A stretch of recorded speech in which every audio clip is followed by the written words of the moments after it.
yang pada hadir di musola, yang teman main ke musola, mudah-mudahan IDP jadi orang alim. Apa itu orang alim?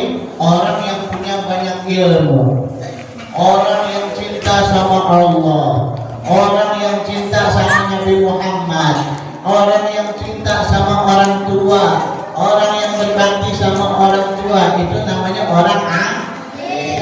Mau gak kita dicintai sama Allah? Dicintai sama Nabi Muhammad?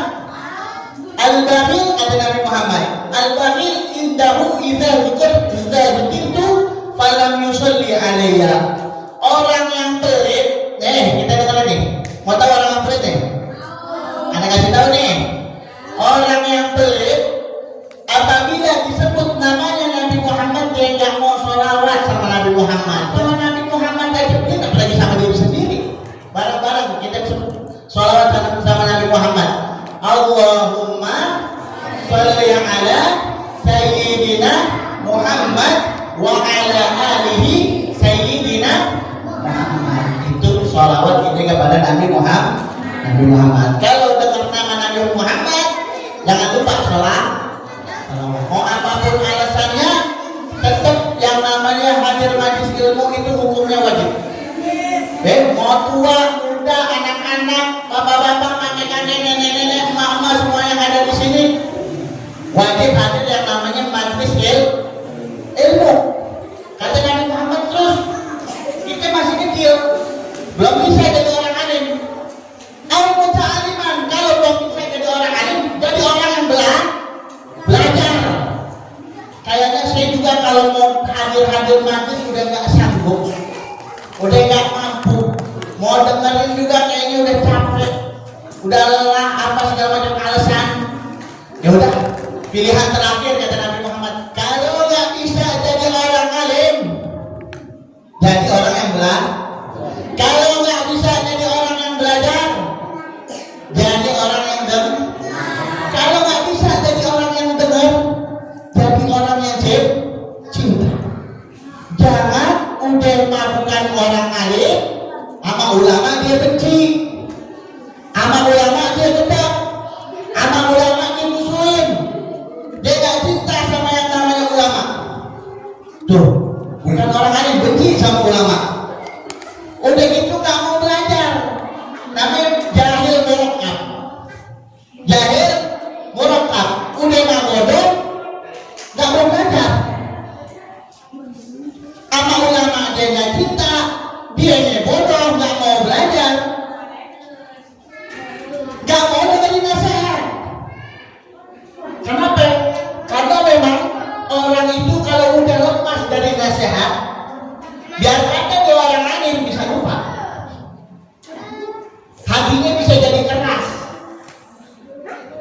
Itu yang alim, apalagi yang nggak alim, apalagi kita yang ilmunya seadanya, nggak mau terima nasihat, nggak mau dibilangin, nggak ngerti dikasih tahu.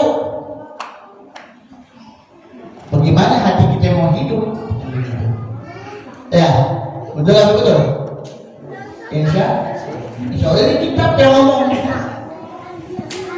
hari nggak menerima nasihat, hati mati. Makanya majlis ini cuma sekedar dong. Majlis ini sebulan sekali cuma sebagai pengingat amalia kita yang sebenarnya di luar. Bagaimana kita mempraktikkan apa-apa yang ada di majlis, biar sedikit kita praktikin di luar, supaya dapat manfaat, supaya hati kita nggak mati. Ya, siapa ngerti? Insya Allah 10 menit lagi sampai jam 9 doang katanya.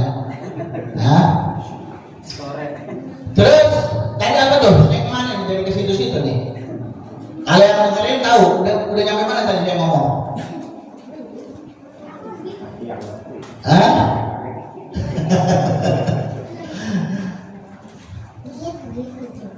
Kata Nabi, kun aliman, au muta'aliman, au sami'an, au muhibban. Jadi orang yang cinta sama ulama, cinta sama orang yang belajar, cinta sama orang yang hadir majlis, cinta sama ilmu. Nabi lanjutin, Hadisnya dilanjutin sama Nabi, apa yang terakhir? Wala takun khamisan, kata Nabi Muhammad, fatahlil. Jangan jadi orang yang kelima. Orang yang pertama orang alim, bagus, cakap, orang alim, pintar, hebat. Jadi orang alim, kata Nabi. Gak bisa jadi orang alim, jadi orang yang belajar, masih bagus. Gak bisa jadi orang yang belajar, jadi orang yang dengar, masih bagus juga. Gak bisa jadi orang yang dengar, jadi orang yang cinta, masih bagus. Terakhir kata Nabi, kalau empat-empatnya udah gak bisa, jangan jadi yang kelima, jangan. Apa kata Nabi? Kalau ente jadi yang kelima, binasa, celaka, dunia akhirat gak bakal benar. Apa yang kelima? Ya itu tadi, udah mah gak cinta, gak belajar, gak dengerin, gak jadi orang alim, bukan jadi apa-apa. Maka dia bakal celaka.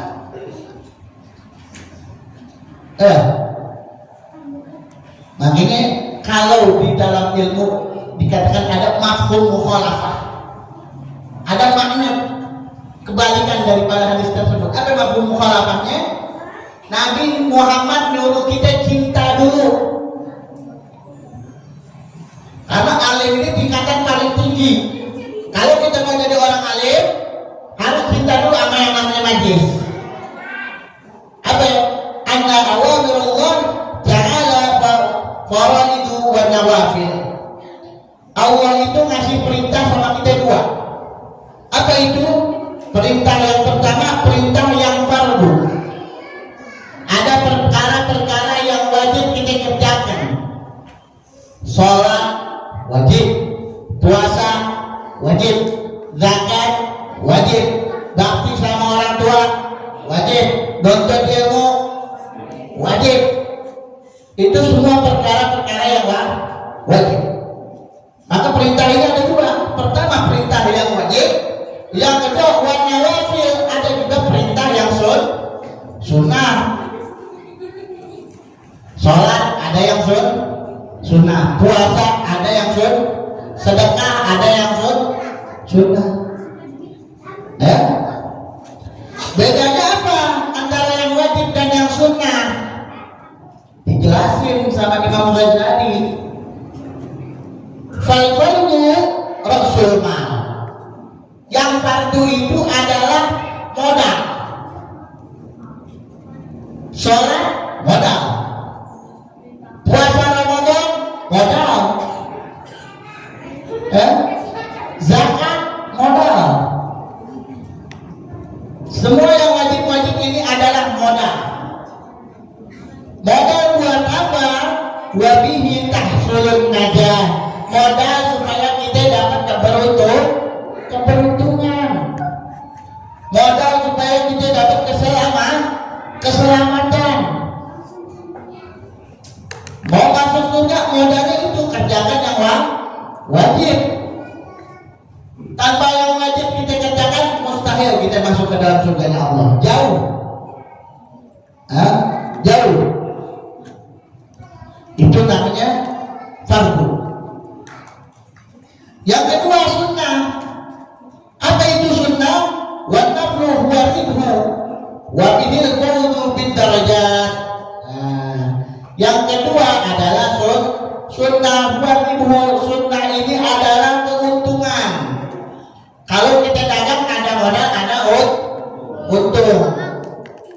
Kalau jualan maunya balik modal apa balik untung? Balik untung. Kalau balik modal kalau bisa jualan, nabung. Jangan dagang, jangan. Kalau mau balik modal, nabung, jangan dagang. Tapi kalau yang namanya dagang kita mau untung, nggak mau kita balik modal. Jangan mau kita beli 10.000, jual 10.000, ngapain? Belum ongkosnya, belum capeknya, waktunya. Ya? Kalau dagang harus untung. Maka sunnah ini adalah keuntungan daripada modal kita yang tadi yang wajib. Habis sholat wajib ditambah dengan sholat sunnah. Yang tadinya pas-pasan jadi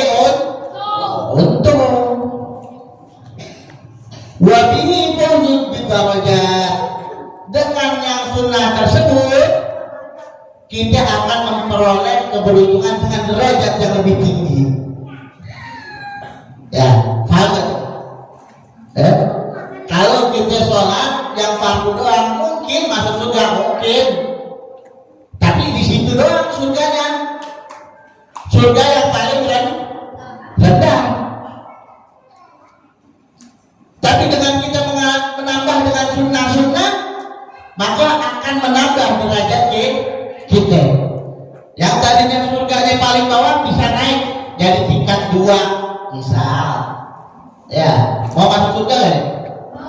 Mau. Kerjain sholat 5 waktu, kerjain gak?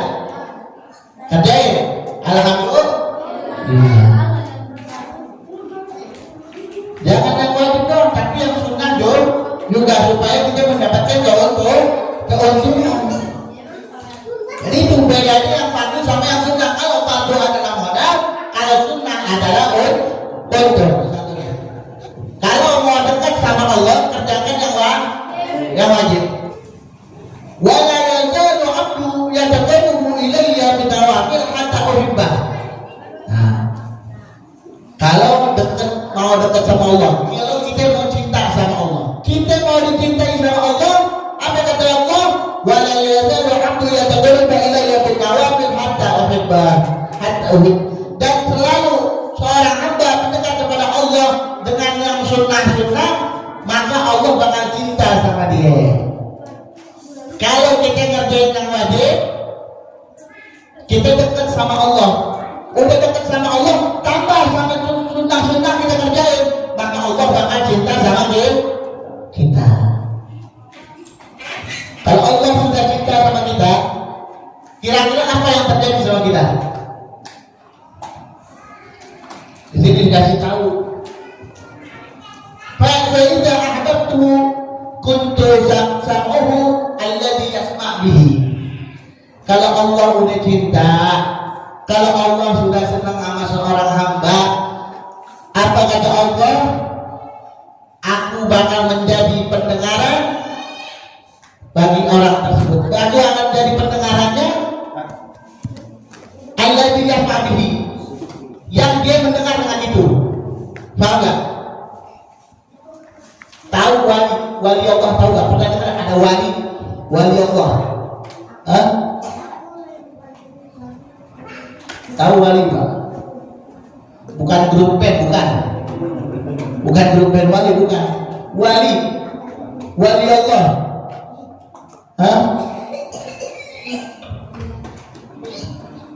Ada namanya Nabi.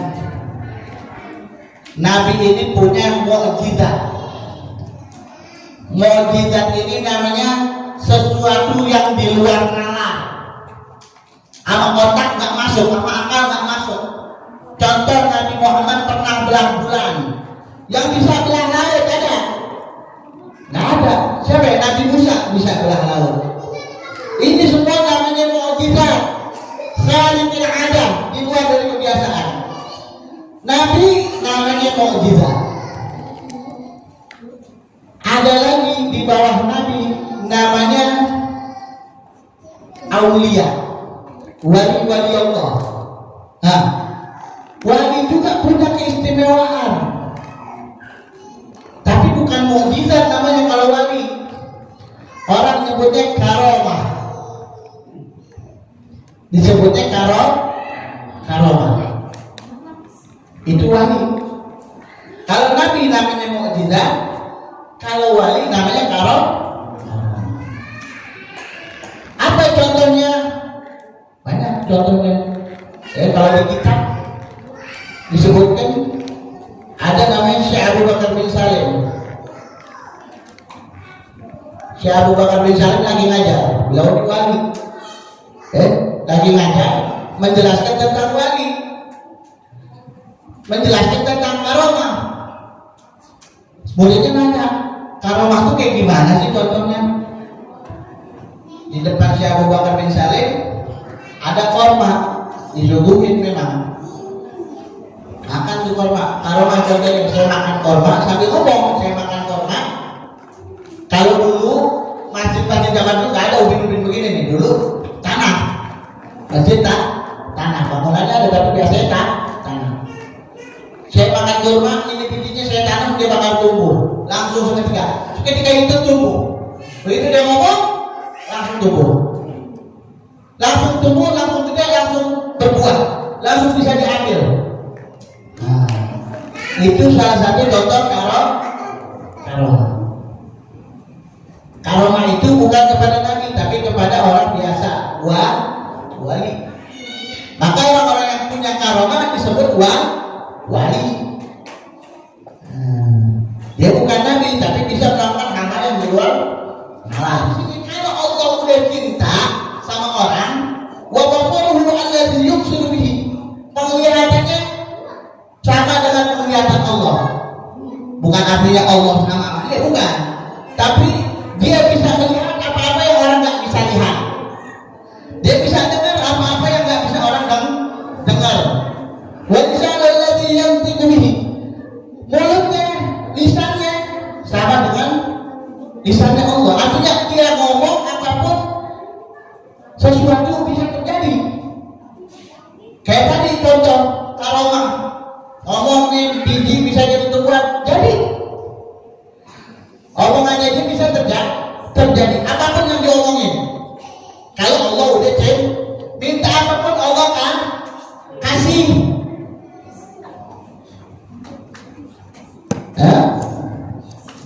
Wa yadahu allati tabsitu biha, dan tangannya digunakan yaitu sama dengan apa-apa yang digunakan oleh Allah. Maksudnya gimana? Susah kalau digunakan. Artinya kalau ini orang udah Allah cinta, kalau Allah udah cinta sama orang, semua gerak-geriknya bisa melampaui apa yang nggak bisa kita kerjakan. Yang mustahil bisa jadi mungkin. Sesuatu yang di luar akal bisa terjadi sama dia. Karena semua atas kehendak Allah. Doa-doanya diijabah. Makanya kita sering datang ke ulama, ke kiai, ke ustaz, ke habaib, datang ke orang alim minta doa. Kenapa? Karena mereka orang-orang yang Allah cinta. Kalau Allah udah cinta, doa itu pasti diijabah itu. Bukan artinya kita nggak bisa minta sama Allah, bisa. Cuma permasalahannya dikabul apa enggak nih? Banyak dosa, sering gibah, ngomongin orang, iri, hasud, dengki, sholat belentang-belentong. Dijawab nggak yang kita kalau begitu? Sulit. Makanya kita datang ke orang alim. Bukan artinya kita syirik. Ini orang kadang-kadang salah. Kita nggak boleh minta sama orang alim. Jangan, kita kan doa itu sendiri sama Allah. Nggak usah pakai wasilah minta doain apa segala macam. Jangan. Bukan itu masalahnya. Masalahnya mereka orang-orang yang dicintai sama Allah. Kalau Allah sudah cinta sama orang tersebut, apapun yang diminta pasti diijabah. Insya Allah. Walan tasila ayyuhat talib ila qiyami bi awamirillahi ta'ala wallahu a'lam bissawab. Mungkin itu aja yang bisa saya sampaikan. Ya, kurang lebihnya saya mohon maaf. Kalau ada salah-salah kata datangnya dari saya, kalau ada kata yang benar itu semua datangnya dari Allah Subhanahu wa taala. Kurang lebihnya saya mohon maaf. Waalaikumsalam.